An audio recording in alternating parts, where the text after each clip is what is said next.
Hello, welcome back. This is Timmesha Shockley here, and today we are going to be talking about routines.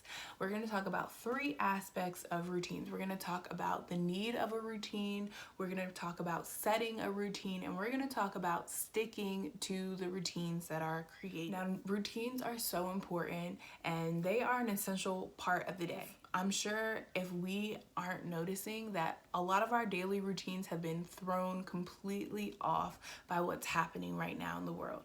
But I'm sure that possibly you've created new routines to adapt and make life at home run smoother. Now, routines are so important because there are kids who thrive on routines as well as adults. I know for myself, I'm way more productive when I know what's coming next throughout my day.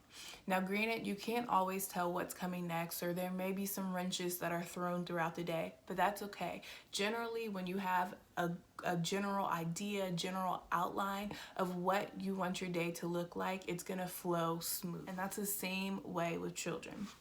I know that when I'm in the classroom, I have a morning routine for our circle time. And my kids know that when they come in, they're gonna come sit on the circle. We're gonna sing our good morning song where everyone is greeted. We're going to do the days of the week. We're gonna do our weather song, and one student's gonna be chosen to come back and report what's happening outside. And then we're gonna do our morning stretches. We may sing a song, read a new book, and then we're gonna be dismissed for group. And not only does that routine for our morning circle help me know what's coming next, but it also helps the kids. And you'll be surprised, the kids who may have a trouble with transitioning or saying goodbye to their parents, having that set routine in our morning circle helps a lot with that. The next thing is setting a routine. So maybe throughout your day, there's three main things that you want to accomplish. And let's say for now, since we're at home and you're with your kids, let's say that breakfast, lunch, and dinner is the three main consistent parts of your day. So you may want to create a routine around that.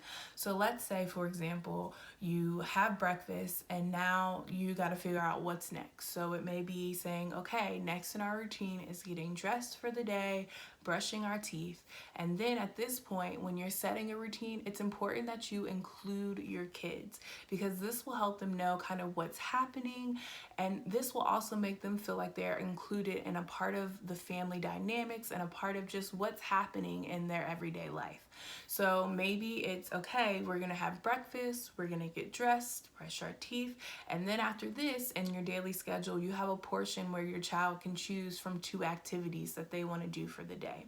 So setting a routine is all about what's working, what will work best for you, what will work best for your kids, and then what will work best for everyone. And let's say for another example, you're working from home right now. So maybe you need a block in the morning time for you to get work done. So within that block of time, you can explain to your child in simple terms that they will understand that mom or dad or grandma or grandpa or whoever, this is my time to work. So during this time, let's choose some different activities for you to do that you can do during this time so mommy or daddy can get work done. Okay. And the next part, and the third and the most important part about daily routines and daily schedules, sticking to them. Like I said earlier, life is gonna happen. So not every day is gonna be the same. Not every day is gonna be perfect. And not every routine that is set is gonna stay and stick in place. But consistency is key. And like I said before, kids thrive on consistency and routines and knowing what's coming next. So as you set these routines, make sure they're realistic and they'll work for an everyday basis for you and your family.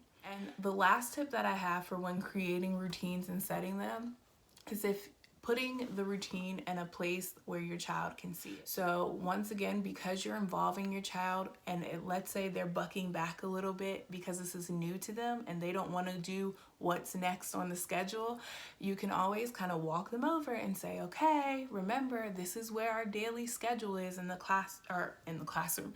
This is where our daily schedule is in our home, and this is what is next. So we did reading by ourselves, we had lunch, now it's time for nap. And so giving them that space to realize this is the schedule that we created in our home and this is what we're gonna follow.